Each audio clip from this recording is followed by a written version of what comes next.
on the Central Bank Tiger Network from Learfield, live from Harpo's, the Missouri Bar and Grill. This is Tiger Talk with Robin Pingeton. Pulls up from 3 and hits it. Holy cow, Abby Schreck. Now, here's your host, Brad Trinago. And good evening. Welcome to another edition of Harpo's, featuring Mizzou women's hoops and head coach Robin Pingeton. So glad to be with you from our host for Tiger Talk for basketball season, Harpo's Bar and Grill, located in downtown Columbia, a staple of downtown Como since 1971, now featuring a new food menu. Check out the daily specials and the expanded space to host your next event. Brad Trinago here with you. Jeremy Washington engineering things for us here at Harpo's. Dylan Riggs on the ones and twos for us at Learfield headquarters in Jefferson City. Jay and the crew doing great work making sure that you can watch Tiger Talk live locally through the family of networks through KMIZ, and in the St. Louis area through the family of networks on KMOV. Additionally, you can watch and listen live on the Tiger Radio Network, Mizzou Athletics Facebook and YouTube channels, and all episodes of Tiger Talks. Don't forget, you can catch those on the Inside Mizzou Athletics podcast feed. Mizzou women's hoops able to go down to College Station and take down Texas A&M. 69-59 was the final on Sunday. First SEC road win of the season. Mizzou will look to make it 2 in a row coming up on Sunday at home. Oklahoma will be back in town for the first time in a little over a decade. That will be a 1 o'clock tip-off for the showdown with the nationally ranked Sooners. Later on this hour, we're going to hear from a couple of key pieces on this Tiger women's basketball team, Demilah Brown and Angie Gallicolandi. Right now, let's say hello to the head coach of the Tigers, Robin Pingeton. Coach, congrats on the win over the weekend. Well, thanks, Brad. It's always great to be with you. Absolutely. So it was a tie game at 31 at halftime. What was the message in the locker room before your team was able to outscore the Aggies by 12 and pull away in the third? You know, those halftime talks are always, pretty intimate. But and really, I always ask you about them, too. I probably should I know. stop. No, it's all good. Again, this is a group that, before we even get in the locker room, there's a lot of conversations on things that they're seeing. And, there's a lot of dialogue, and they write on the board. I think my biggest message to them at halftime, to be honest with you, was how proud I was of them. I thought A&M came out and threw the first punch and kind of got us on our heels a little bit. I think we got down by as many as 9. Mm-hmm. But we kept fighting, kept clawing, and fought our way back to tie it up. And I thought going into halftime, we put us in a really good position. We knew going into that fourth. However, Texas A&M is really good in the fourth quarter. That's where a lot of their comebacks had happened. And so at that point, we definitely discussed that. But halftime was pretty light in regards to really proud of where they were at, proud of the fight back. My biggest concern going into that game was and A&M's beat some good teams. They beat Kentucky and some other teams. And so, playing on the road is always tough in the SEC. But my biggest concern is we'd been in so many close games and really battled, in some of these close games. And, we're going to run out of gas? Or, could we bring that same kind of energy to the A&M game? And so got started a little bit slow, but I was really proud of the way they rebounded and fought back. Ideally, more balls would go in the basket for you. But with that being said, 22 offensive rebounds against a pretty big A&M team that was a season high in terms of the glass. Well, specifically offensive rebounding. What were some of the keys there? Yeah, big and athletic, very big and athletic team. But, we missed several shots, and so there's a lot of opportunities. Did not shoot the ball particularly well, as a team. But found a way to just be really scrappy and aggressive. We talk about this tagging system a lot that allows us to have defined matchups in our transition and hopefully, just be really be able to execute on transition defense, because so many teams play in transition in this league, as we know. And so, but it also allows for second and third shot opportunities. And, we've really talked the last handful of games about even being more physical, more aggressive with our tagging, which allows for long shots, long rebounds, better positioning for those rebounds. And, I thought we did a really good job of that collectively as a team. When you say tagging, what do you mean by that? Yeah, so, I can get it up and demonstrate if you want. You want to stand? You got your shoes on? Am I it? Or right. So really, when you've got a defender that's in front of you, our goal is to get two arms when they attempt to box you out in their back and drive them into that paint as deep as we can, which would allow for some deep rebounds. Unless you're in the scrum zone, which is basically anything in the paint. We want V-cut swim move, really trying to attack the glass offensively, not so worried about the tagging. If you're on the baseline in the outer third, we want to tag to the middle. The majority of the shots are going to bounce middle, but also be in a position that we're matched up and we don't get any runouts out the other end. So first and foremost, opportunities to get offensive rebounds, but really the most important part of that is getting matched up in transition and being able to guard in the full court. And so something that we've implemented since the beginning of the year, and I think our kids have just gotten better and better with it as we've gone throughout the course of the season. We're talking about Mizzou's 10-point win over Texas A&M on Sunday with head coach Robin Pingeton. Turnover department, only 9 giveaways for your team on Sunday, forced 19 turnovers. So when you look at it in terms of the ball security department, what were some of the keys there? Yeah, they've got it in them. We've been putting all season long a huge premium on that. I think we've talked about this before, Brad, but our points per possession is pretty solid.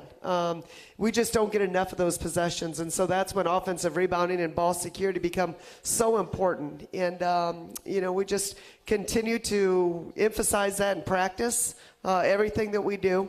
And they have the ability to do that. This is a tough league that turns everybody over. I think when you look across the board in the SEC, turnovers are up for everybody just because of the physicality of this league and how games are called. And so it's going to happen. You just want to keep it at as a manageable number. And a lot of times it's those turnovers that lead to unguardable transition buckets. I thought that was going to be key for us. I thought rebounding was going to be key. I thought we did a tremendous job, obviously, with ball security. Anytime you can play with 13 or less in this league, I think you're giving yourself a chance. And then the ability to be disruptive on the offensive or on the defensive end.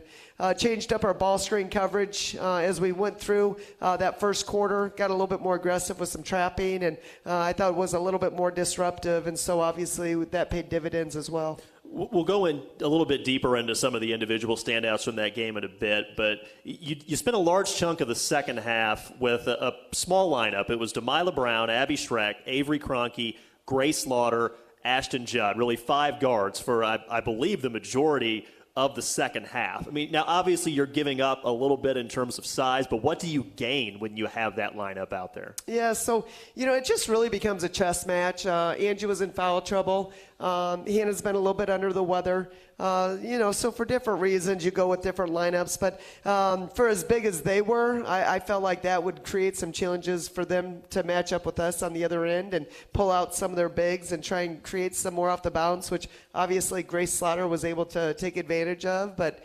and pull away their help defenders surrounded by shooters. But I think sometimes it's not so much what other people are doing wrong, but who's playing well together. And I felt like we had a stretch there where that ball was moving.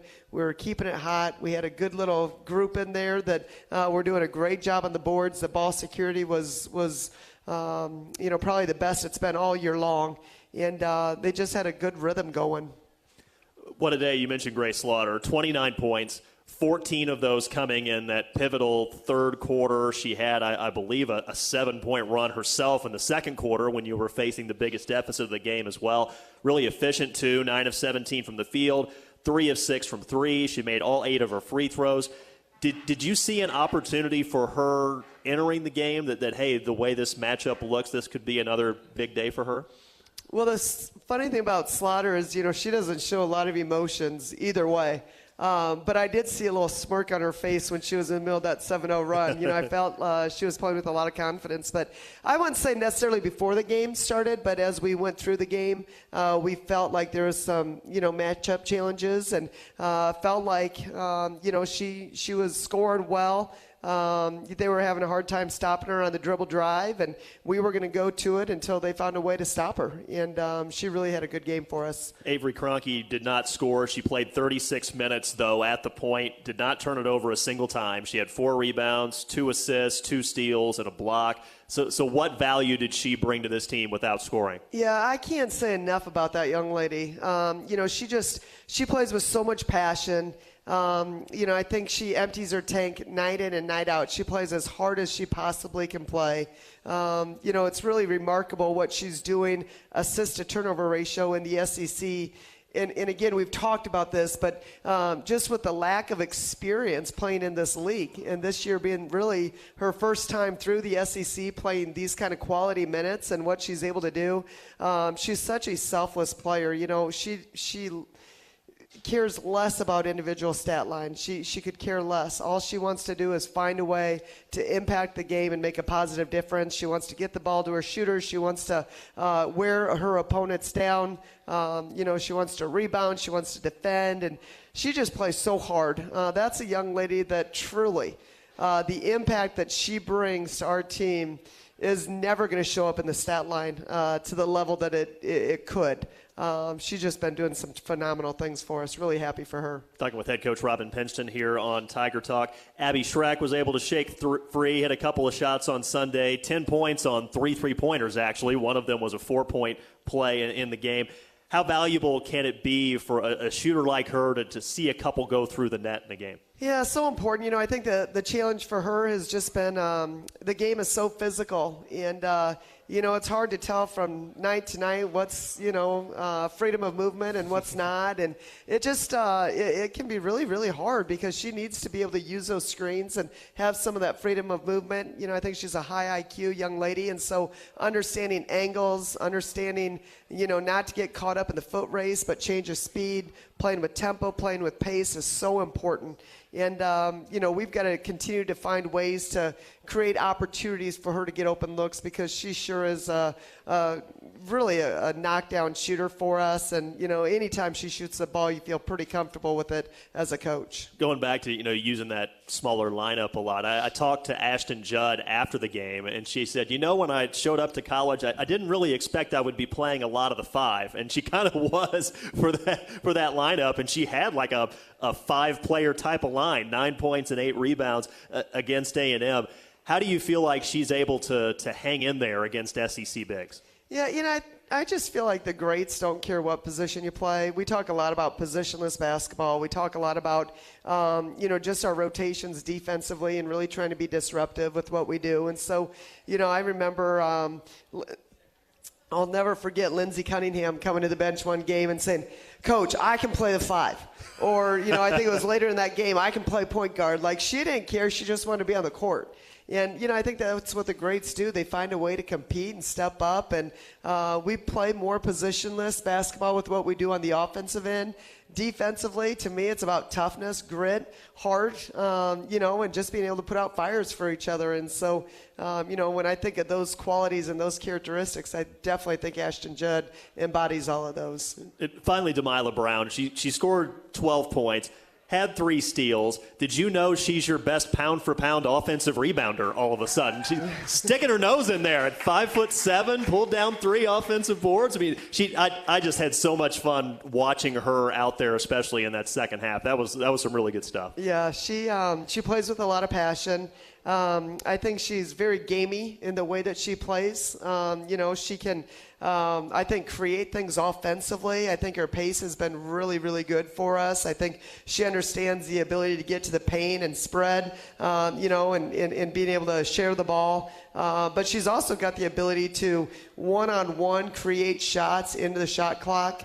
Has been shooting the 3 ball very well for us. But defensively, I think, it's almost a game within a game for her. And obviously, she might not have the size or the width that some of the teams that she goes up against, but she finds a way to slide in for charges and just kind of be a gnat on the defensive end. And obviously, in that game, having three offense or defensive rebounds? 3 offensive rebounds, 5 total, yeah. For us. And so, I think playing really, really well, and I couldn't be more happy for her. I know that senior year means a lot to them and, kind of a rough start, but to see where she's at right now, the kind of impact that she's making, been huge for our team, and we're going to need her down the stretch. I want to get more thoughts from you on her journey and Angie Galakalandi's journey, but we'll actually hear from both of them themselves coming up next, and then we'll check back in with you later in the show, okay? That sounds great. Head coach of the Tigers, Robin Pingeton. Appreciate her being with us as always here on Tiger Talk, which is brought to you by Shelter Insurance, ranked #1 in customer satisfaction for auto insurance in the Central Region by J.D. Power. 6 out of the last 7 years. We're your shield. We're your shelter. The The glass cleaner herself, Delilah Brown, joining us next. Tiger Talk from Harpo's in downtown Columbia on the Central Bank Tiger Network from Learfield. What does it mean to be locally owned and operated? For Cenex, it means everything. It means that we know if you take your coffee to go or if you like to stay a while. It means we've helped Little Leagues get jerseys and local festivals get funding. It means we know what our communities need. So you'll always leave Cenex with a full tank, full of snacks, or full of smiles. Or all of the above. And that means the world to us. Cenex, powered locally. The most powerful ideas come from understanding. By asking what's important here. At Great Southern Bank, we start by asking our customers to find out how we're doing and what they really need. Then we get to work, making banking easier and more effective, financing more flexible, and our communities better places to live. It's an ongoing team effort to keep improving how we serve our neighbors day after day. And it all starts with understanding what really matters. Learn more at GreatSouthernBank.com. Member FDIC. It's time to get back into routine that focuses on you. Move better, feel better, simply live better at Wilson's Fitness. Escape reality in the indoor saltwater pool. Detox from the saunas or heat things up with our hot yoga. Wilson's is here to support you, motivate you, and help smash your goals with group fitness classes, personal coaching, and endless amenities. Move better, feel better, simply live better at Wilson's Fitness in Columbia. Visit them at wilsonsfitness.com. At Shelter Insurance, we believe insurance should adjust to fit your needs. That's why our agents work with you to design an auto, home, and life insurance plan that's particular to you. Insurance that fits just right. And Shelter is known for our award-winning customer service, satisfied customers, and a plan for you. Isn't it time to check Shelter out? Find an agent near you at shelterinsurance.com. We're your shield. We're your shelter. Tigers fans, say aloha to Hawaiian Bros Island Grill, where the island-inspired flavors are positively delicious. You'll love favorites like huli huli chicken, marinated in their signature teriyaki sauce, or luau pig, featuring tender, slow-roasted Kalua pork. Bounce by after the game just south of campus on Grindstone Parkway, or order at HawaiianBros.com. Hawaiian Bros is open late and ready to serve you with aloha spirit. Hawaiian Bros, it's a vibe. Tiger fans, do you like to gamble? Well, gambling's exactly what you're doing if you have your home or business electrical installation done by a contractor who's not qualified, trained, and insured. Don't take the chance. Be safe. Be certain. Use only IBEW contractors to do your electrical work. The stakes are just too high for anything else. You can depend on your hometown IBEW and IBEW contractors.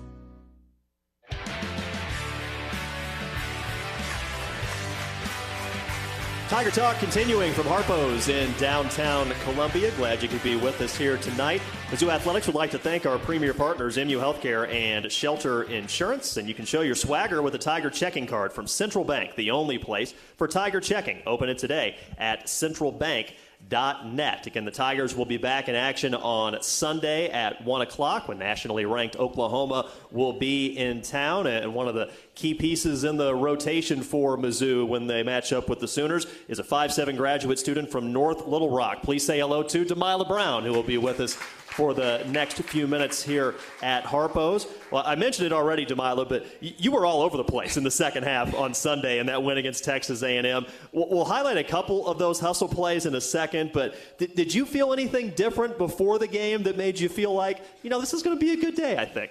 No, I kind of come in to every game the same way, but I did have a little extra pep in my step. I would say so. I mean, I noticed it, that one of the plays where you showed that pep was, midway through the third quarter or so, A&M's trying to inbound the ball underneath the basket. You knock the ball away into their backcourt. You win the race to track it down. You hit the layup, and you get fouled. Take us through in your head during that sequence. Well, we always talk about when we're doing deep that whoever's that free safety, we want them to tip out that outlet pass because that's where we want it to go. And so as soon as I seen it in the air, I was like, if you jump, you'll get a hand on it. As soon as I got a hand on it, I was like, check it down. And then I was like, you got to get an M1 now. And so it's right after that play, I was pointing to the bench. I was like, I got it. I did it. Well, you pointed to the bench, and then you went over to Coach, and Coach Pingeton gave you a high five. What was she saying to you? She was just like, I know you were pointing at me. I'm glad you got that one. Talking with Delilah Brown here on Tiger Talk. 3 of your 5 rebounds on Sunday were on the offensive side. And so what are some of the keys, at 5'7", to be able to get those offensive rebounds? Definitely the key is you have to time your jump. Since I'm shorter, they can just, if I jump with them, I'm never going to get it. But once they go up, then I leave the ground and jump, and then you can just snatch it down easy. You make it sound easy. I don't know if it's necessarily that easy for others. So that was a great game, obviously, and also a couple games ago against Tennessee. You scored 18 points, season high there. I mean, I'm guessing going up against the Lady Vols on the jersey and performing so well was a thrill. But what do you remember from that game? Just everything opening up in that second half, and just, Avery, we talk a lot about her assist and how she gets people open, and we were just running and gunning, and once I pop open, we're gonna find each other, and I think we just had a lot of lucky plays where I was just getting found on the open end and knocking down shots. Delilah Brown is our guest here on Tiger Talk. You were with this program for, every practice, every road game, and all that last season. Didn't play. There were some questions tied to your transfer from Houston and some eligibility concerns, so just elected not to risk it and just go ahead and wait until this year to play. You've said you tried your best to just stay ready and do what you can to be prepared for this year. Mm-hmm. But how challenging was that to not be able to play in an organized game for a whole year? It was very challenging, but I kind of took the silver lining out of it, and was just like, you're able to look at the game from a different viewpoint and kind of get a feel for the SEC and what you can do and what you can contribute to the team when you do have the opportunity to play. So it was just really good being able to see the game in a different way. Well, and after the first month or so, you weren't alone. Angie Galakalandi was in the same boat, and we'll hear from Angie in a little bit, and Avery Kroenke was there too. Did it help to kind of have that group of people? I mean, I know on some of the road trips, you 3 were doing your own separate workouts even and things like that. Yeah, it did help because, like you said, when we were doing our own workouts with Coach Tyler and just being together on the bench and just talking and trying to help the team as the best way we can, it just felt like, we were building some chemistry when we weren't able to play. Mizzou guard Delilah Brown is with us here on Tiger Talk. This is your 5th college stop, so you're well qualified for this question. But what have you liked about your time in Columbia? What has stood out here? My teammates, they make everything better for us. Like, we had a really hard summer, but it was okay to come in and run all day because you were doing it with the people you love and that you want to be next to. And so, we just went in every day together, and they just make a lot of things easier when you just love who you're with. Mm-hmm. And those summer workouts were pretty interesting, compared to last year when, especially after Avery got hurt, in terms of the lead guards, it was kind of like, had to just kind of make it work by committee. And then this season, you're there, Nia Wilson comes in, Kroenke's back and healthy. I mean, Tilda Shokvist comes in. So it seemed like, the times I got to watch some scrimmages in the summer, there were some pretty intense battles going on just amongst you guys. Yeah, it definitely was because, we're all in the same position, so we were all fighting for, that spot. And so it was a very friendly competition, but that's another thing about us. We can compete really hard on the court and then just go laugh and giggle as soon as we're off of it. Delilah Brown with us here on Tiger Talk. Just a couple more questions because I don't know if you're busy. You have Call of Duty tonight. I know you're a pretty big gamer. I don't want to interrupt too much of that time. I am. I got a PS5 for Christmas, so I've been locked in on the game. So do you have are there any teammates that play with you on that, or do you guys go on ops together or anything? Or? Well, so I'm the only one that plays Call of Duty, but I know me, Nia, and Shrek, and Tree, we play Fortnite. And so I haven't gotten to play with them yet, but we're planning on it. Okay, so it's going to end up happening here at some point.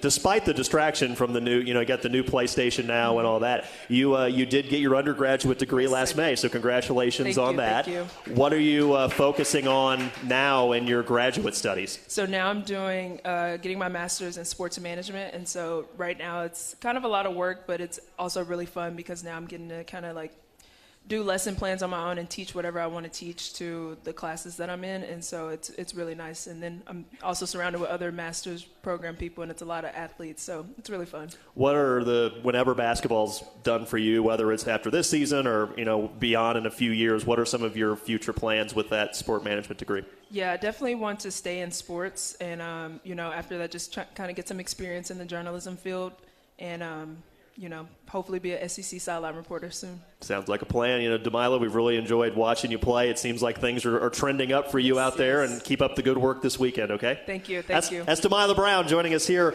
on Tiger Talk. We're going to learn about Angie Galakalandi's journey from Africa to the Northeast to Columbia. That's coming up next on Tiger Talk from Harpo's in downtown Columbia on the Central Bank Tiger Network from Learfield. Everyone has a community, a neighborhood, school, kids' teams, where you worship, work out, or any other place or group where you choose to belong. Communities can provide support when you need it, and even when you don't know you do. Like when it comes to preventing underage drinking and other substance use. Community members can be your eyes and ears when you're not with your kids and alert you to signs of potential problems. Learn more at talktheyhearyou.samhsa.gov. Kids ask their parents a lot of questions. Why can't people fly? Gravity. Is the moon really made of cheese? Yep, cream cheese. When can I move into a big kid's car seat? For some questions, parents may not have the answer, but that's okay. They can't know everything, but knowing the right seat for their age and size will help protect them in a car crash. Find out more at nhtsa.gov/the-right-seat. Where do babies come from? Good luck, Dad. A message from NHTSA and the Ad Council. When might you be buzzed? When you suddenly love everything. You guys, I love this song. I love these nachos. I love our kickball league. Ugh! I love this guy. What's your name? You know what I'd love? A ride when it's time to head out. If you see a buzzed warning sign, call for a ride when it's time to go home. Buzz driving is drunk driving. A message from NHTSA and the Ad Council. I love your car. Is this real leather? When you're high, you feel different. You think different, you talk different, you draw different, you listen to music different, but you probably knew that. Problem is, you also drive different, and not in a good way. That's why driving high is illegal everywhere. So if you're high, just don't drive. Make a plan to get a sober ride. Because if you feel different, you drive different. Brought to you by NHTSA and the Ad Council. Loved one owns a gun, and you're concerned about their behavior. You're worried they might harm themselves or others. You wish more than anything you could hit pause on this situation. In Illinois, a firearm restraining order does just that. In extreme cases, this order temporarily prevents a person in crisis from having a firearm, giving them time to heal before they do something dangerous. Learn more at illinois.gov/pause to heal. Brought to you by the Illinois Department of Public Health, Brady and the Ad Council. Are you prepared for an emergency or disaster? Because it's not a matter of if, but when. Don't find yourself saying, I'll trust water bottles and a flashlight to save the day, but I'll be proved wrong. With a tornado approaching, I'll realize that I like a wheelchair-accessible shelter. When the floodwaters rise, I'll be up in the attic with 20 cans of beans. It's a recipe for disaster. Let's prepare so we all have a better story to tell. Get started at ready.gov/older adults. Brought to you by FEMA and the Ad Council.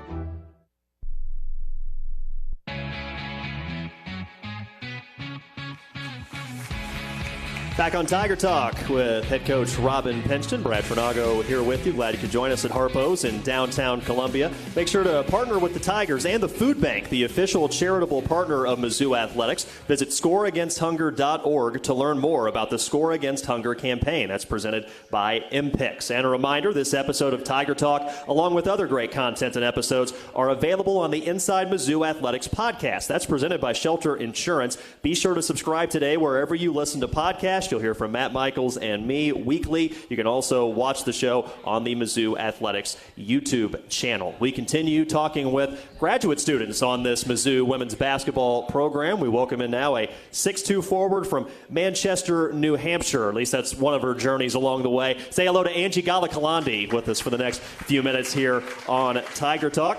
Angie, how big, first of all, let's go back to Sunday. Again, a 69-59 win against Texas A&M. How big do you think that was for the team to get back in the win column? I mean, really good. Honestly, I had a good feeling going into the game, but it's something that we deserve because we worked so hard and have come so close. So I was just happy to see smiles on everybody's faces after the game. Why did you have that good feeling? Just because you guys have been working? Because we've been so close, yeah. One of them has to be ours. Absolutely, and ended up certainly being the case on Sunday there. You know, some of your best rebounding games this season have come against bigger competition. You had 10 boards at Georgia, 7 against Mississippi State, 12 rebounds against LSU. Why do you think that's been the case, that you've been able to have more success against SEC competition at times on the glass? Just knowing how physical they are and how everybody around kind of talks about their physicality and how, you know, they're probably averaging a certain amount of rebounds a game. So I just know I have to match that, if not top it. So going into every game, I just know it's going to be a battle. You don't seem like you mind the physicality too much. No, sometimes I have to channel it, kind of be smart about it, but that's just me. That's my game. I like being physical, banging down low, so I'm just going to keep doing it. Angie Gallicolandi is with us here on Tiger Talk. He transferred here from UMass 2 years ago. I assume you were thinking, all right, last season's going to be the end of your college basketball career. You dive for a loose ball at Virginia. You wind up suffering a season-ending arm injury. How tough was that to medically redshirt, reset, and then come back and start all over again this season? It was hard, like, in the moment, in the beginning, but throughout the process, like, with my teammates, my coaches, just my family, I just had a lot of support, and with my trainers, I just made sure that I was put in the best position to come back even better. Well, I mentioned you've had a really interesting journey in your life. Born in the Congo initially, right? What memories do you have from your time in Africa? I just remember having a lot of fun, just walking to school with my siblings, going to church, just playing outside, just a lot of fun memories. Then you wound up moving to the United States, I believe. Yeah. You've told me before it was your family was looking for better educational opportunities for you and your siblings. And you wind up in New Hampshire. Mm-hmm. What was that adjustment like from Congo to New Hampshire? It was different. The weather, seeing snow, all those things, but also just learning English, going to school. Other than that, I was young, so I was 4 years old. So around that time, it was kind of easier to adapt to whatever was around me. At what point did the realization come for you or for your family or whoever that, like, you know, Angie's pretty good at this basketball thing, and she could parlay that into helping to further her education? Yeah, probably like towards the end of middle school and then high school, because I went to boarding school, so it was just kind of straight basketball school. So once I was put in a space where I could be more focused and just learn from everybody around me, then it kind of helped me like stay focused and just work to be where I am. Angie Gallicolandi is joining us here on Tiger Talk. So initially went to UMass in terms of college ball, had a lot of success there, one of the best post players in the Atlantic 10. When you decided to hit the transfer portal, what were you looking for, and what did you ultimately find, I guess, here at Mizzou? Just change, something new. Just talking with Coach P from our first Zoom call, we definitely built a great relationship. She showed that she cared a lot about me just as a person, spiritually, just making sure that I was in the right headspace. But she cares a lot from the jump, and it's shown throughout my whole time here. And you've had nearly 2 years here. What have you liked about Columbia and the university and this program? I've had a lot of fun. I've met so many new people. I've just grown so much as a person just by everybody around me, the new teammates that I've had, my coaches. It just challenged me really hard. So a lot of things that I could take into the real world aside from basketball, I think just really helped me grow overall. Well, and like your teammate Demila Brown, who we just heard from a few minutes ago, you also have already gotten your undergraduate degree, so congratulations on that. And you're working toward a certificate, right? Can you tell us a little bit more about that? Yeah, so my major is public health, and my focus area is youth development. That's what I'm getting my certificate in. And I think just with my experience moving from Africa to the U.S., like as a child, and some of the challenges and lack of resources and things like that I was experiencing, I think that's what I kind of want to go back and do and just help kids just everywhere as much as I can, mainly youth. So that's what I'm working on right now. Very cool. Do you think it would be more of a international scope or something in the United States? If I can get there, that's what I want to do. Very cool. But just starting in the U.S. and then branching out. Love that. Well, hey, best of luck with that. But, first things first, best of luck on the court, and then best of luck with that going forward. I'm sure you'll have a lot of success in both places. Thanks for your time. Thank you. That's Angie Galakalandi joining us here on Tiger Talk. Coach P is back to talk about her grad students and look ahead to that rematch with the Sooners, so stay with us. Tiger Talk on the Central Bank Tiger Network from Learfield. You could call it swagger. You could call it a vibe. You could call it confidence.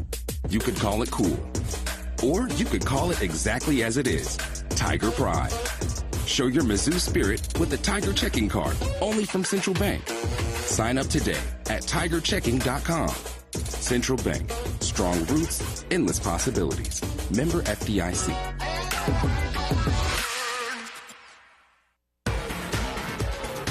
It's time to get back into routine that focuses on you. Move better, feel better, simply live better at Wilson's Fitness. Escape reality in the indoor saltwater pool. Detox from the saunas or heat things up with our hot yoga. Wilson's is here to support you, motivate you, and help smash your goals with group fitness classes, personal coaching, and endless amenities. Move better, feel better, simply live better at Wilson's Fitness in Columbia. Visit them at wilsonsfitness.com.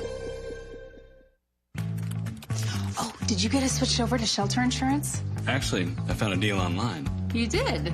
Does your deal come with award-winning customer service? Oh, I'm not sure. Does the deal include a local agent? Doesn't actually say. Can we create a customized plan that fits our needs? Let's just call the local shelter agent. For insurance that fits just right, find a shelter agent near you. We're your shield. We're your shelter. Tigers fans, say aloha to Hawaiian Bros Island Grill, where the island-inspired flavors are positively delicious. You'll love favorites like huli huli chicken, marinated in their signature teriyaki sauce, or luau pig, featuring tender, slow-roasted kalua pork. Bounce by after the game just south of campus on Grindstone Parkway, or order at hawaiianbros.com. Hawaiian Bros is open late and ready to serve you with aloha spirit. Hawaiian Bros, it's a vibe. What does it mean to be locally owned and operated? For Cenex, it means everything. It means that we know if you take your coffee to go or if you like to stay a while. It means we've helped Little Leagues get jerseys and local festivals get funding. It means we know what our communities need. So you'll always leave Cenex with a full tank, full of snacks, or full of smiles. Or all of the above. And that means the world to us. Cenex, powered locally. When the game goes into overtime. But the game goes into overtime.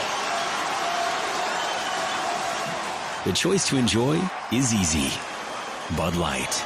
Easy to drink, easy to enjoy. Enjoy responsibly. Anheuser-Busch, Bud Light Beer, St. Louis, Missouri.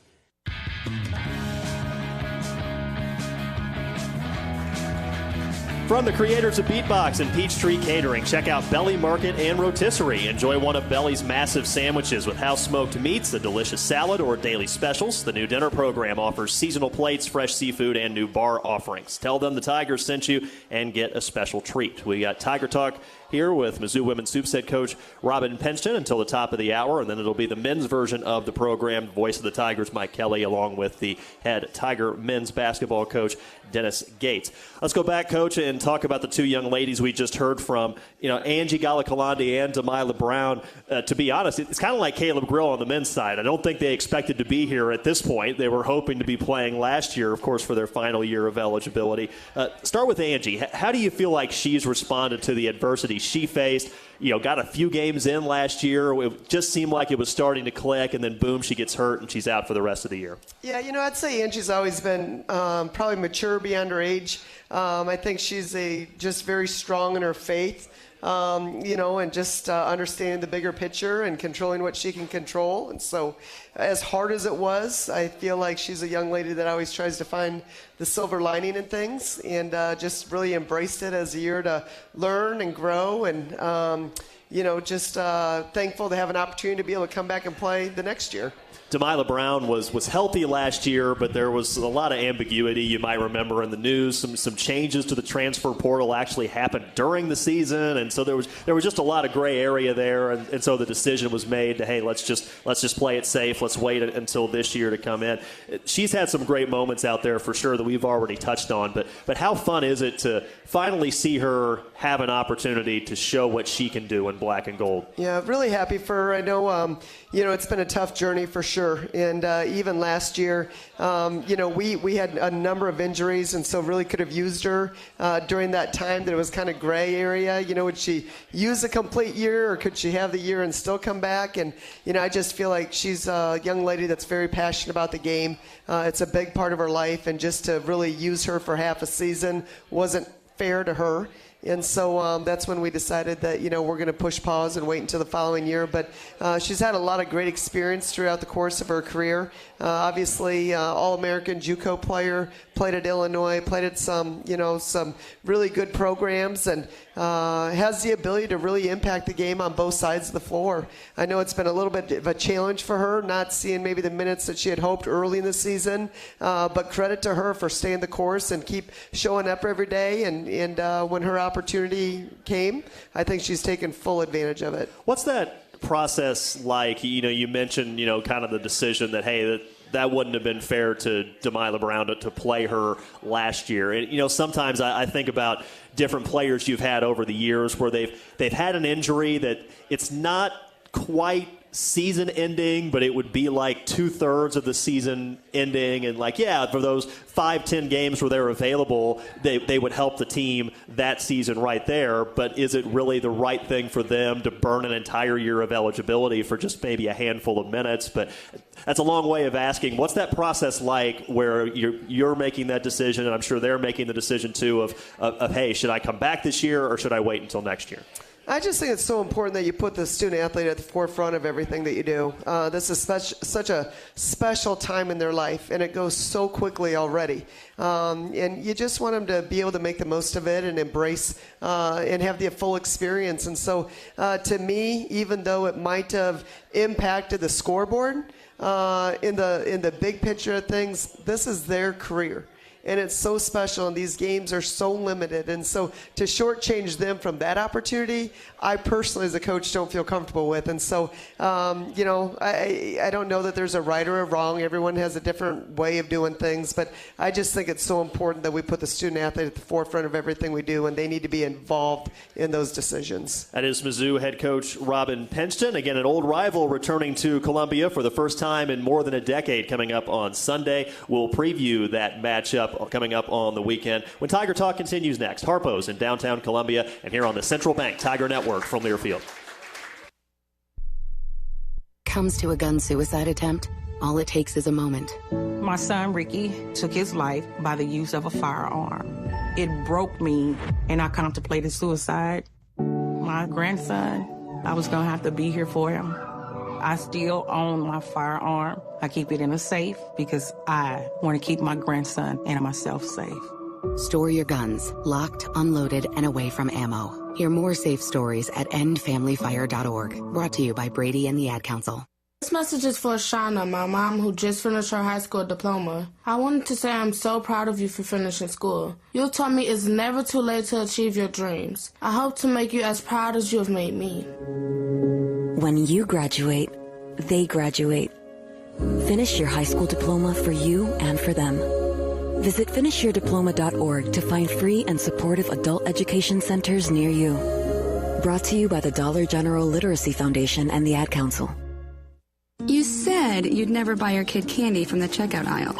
Or forget extra diapers. You'd never lick your thumb to clean their face. Never, ever become a minivan mom. So when you say you'd never leave your child in a hot car, know it can happen.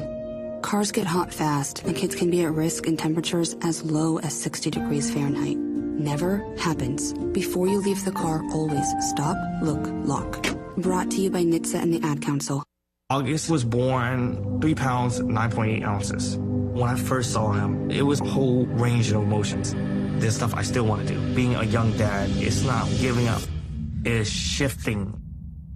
I look through his eyes. I can envision the whole future with him already. To throw the first football to him, give him ice cream for the first time. My life is now devoted to his life. Through all of fatherhood's firsts, never stop being a dad. Visit fatherhood.gov to hear more. Brought to you by the U.S. Department of Health and Human Services and the Ad Council.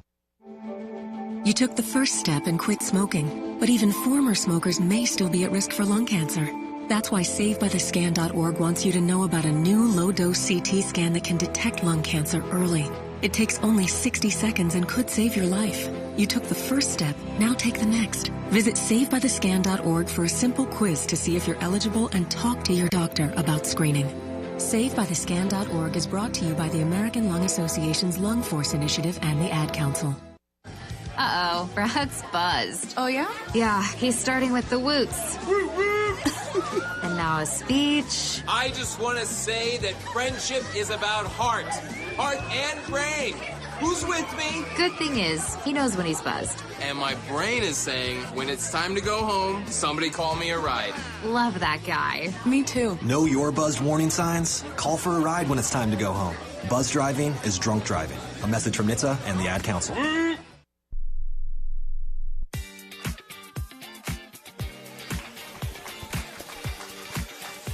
We continue here on Tiger Talk. Harpo's in downtown Columbia with Mizzou head coach Robin Pingeton. Again, Mizzou hosting Oklahoma on Sunday afternoon. 1 o'clock tip, 12:45 broadcast start. We'll talk a little bit more about that matchup coming up in just a moment. Genteel is now the apparel provider of the Tiger Radio Network. Check out the new collection of Mizzou apparel available now at genteelapparel.com or at Bingham's in downtown Columbia the next time you're in town for a game. Genteel Apparel is a proud partner of Mizzou Athletics. No assistant coaches on this week's show, but when we do, those interviews are powered by Socket Fiber. Get the fastest, most reliable internet around with our friends at Socket Fiber. All right, again, Oklahoma is the opponent. The Sooners last night played at home against unranked Auburn and needed 2 very late free throws to pull out a 2-point win against those Tigers. Mizzou has already gone to Oklahoma about a month ago, and the nationally ranked Sooners were able to win that game by 17. Only one player scored in double figures for them in that game. Unfortunately, Peyton Verhulst just went crazy. She ended up scoring 38. But what are some of the lessons that you can take away from that first meeting with OU? Yeah, well, first of all, I'm really excited. I'm excited about how we're playing right now. I'm really proud of our players, just the way they continue to show up and fight. And we've got, a window left of this season, and we've been so close in our last couple games that I know it would really be awesome for us to knock off a ranked opponent. And so I know we'll be ready to go from that standpoint. But Oklahoma's got a great team. Jenny does a great job with them. Peyton's a special player for sure. I always felt like, just watching her play at Louisville, there was so much more that she was capable of doing. I think she's finally settled in closer to home and playing really well for Jenny. But just a really talented team. I mean, they're a very well-oiled machine on offense. They've got a lot of different players that can take advantage of mismatches. They like to play in transition. They got size. They got athleticism. They got speed. Just a really, really talented team on both ends of the ball. It's been kind of an interesting dynamic, but I believe it was The Athletic had Reagan Beers rated as the top transfer in the portal. She joins them from Oregon State, and she's had some injuries and some illness issues, and she wasn't out there in crunch time, last night, for example. So how does that impact your preparation? Is an All-American post going to play or not? How does that impact what you're trying to do? Yeah, no, I think you definitely got to prepare for her. I absolutely have to prepare as if she's going to play. But, I think at this point in the season, the second time around, players' tendencies. We'll tweak some things that we do defensively. But so much of it's just about us and how we show up and just the disposition that we take that court with. And, I think our players have finally embraced and understand just how physical and gritty you have to play to give yourself a chance in this SEC league. I also think their ability to respond is so much better. The recalibration, the next play mentality. We talked a lot after the first 6 games of just where those games got away from us because they were all like a 2-possession game at some point. And then teams would go on these runs of, it came a 2-possession game to all of a sudden you're down 12 in a minute 30.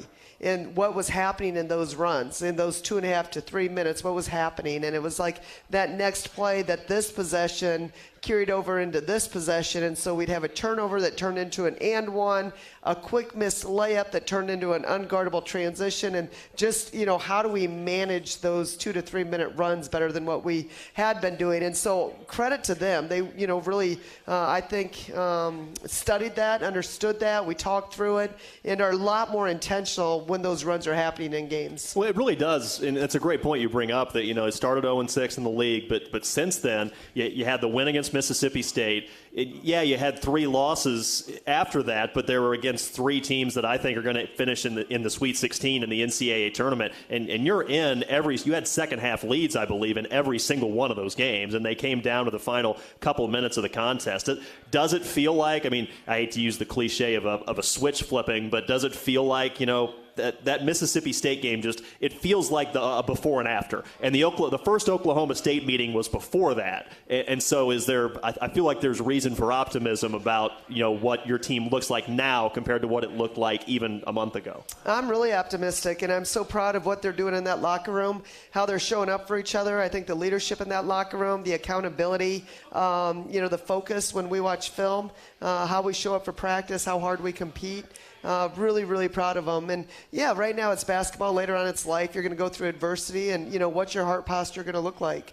And that's so important. And so there's so many parallels and life lessons that go into a season of basketball. But, this game means a lot to all of us. It means a lot to these players in the locker room. And, we want to keep fighting and competing and trying to get better. And I just feel like with the experience that we've had, maybe our team hasn't come together quite as quickly as we had hoped. There's a lot of new players. We talk about Avery and Angie that, sat out for a whole year, but so did Demila. They're basically new, right? They were here, but they're new. Yeah. Like, there's just so many new people and new, personnel, and it's just taken us longer, like I said, than we had hoped. But I feel like we're playing really well right now. I think the confidence is up in that locker room, and I think they're having a lot of fun. And so we're looking forward to what's in front of us. And again, we've been so close in these last couple games against ranked opponents at home. Our fan base has been amazing. Appreciate their resiliency with us and the way they continue to show up. And I know we're all going to be hungry to try and find a way to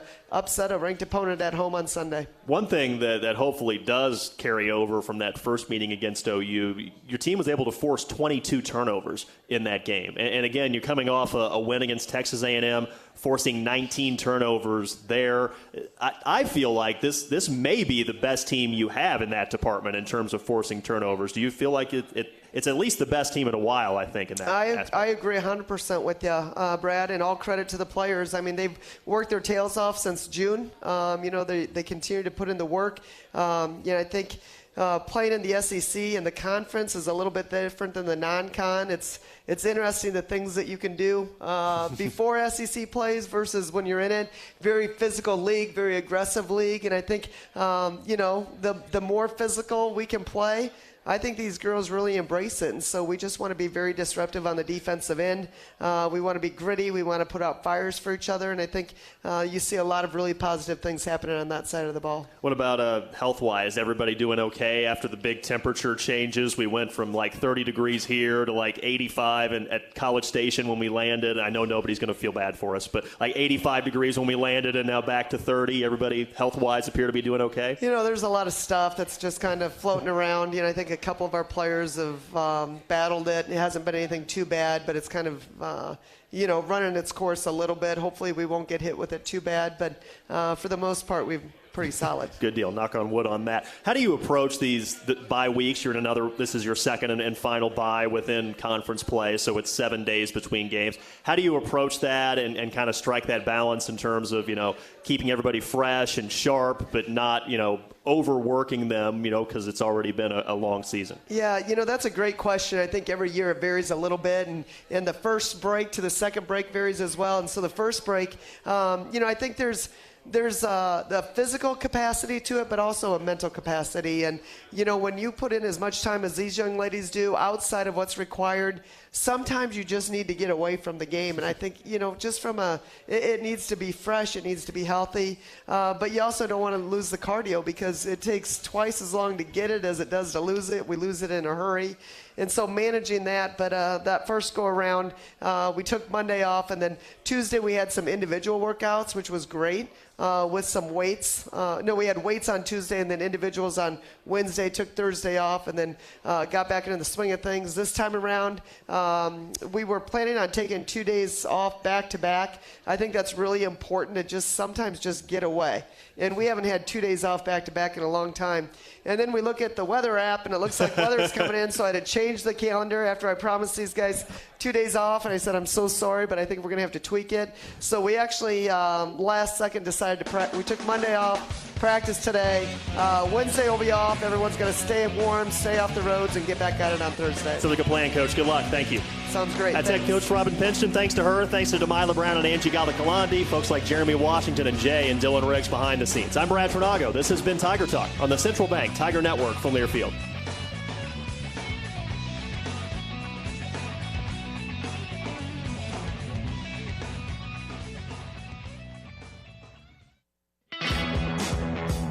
Addison's restaurants are great local spots to visit before or after all Mizzou home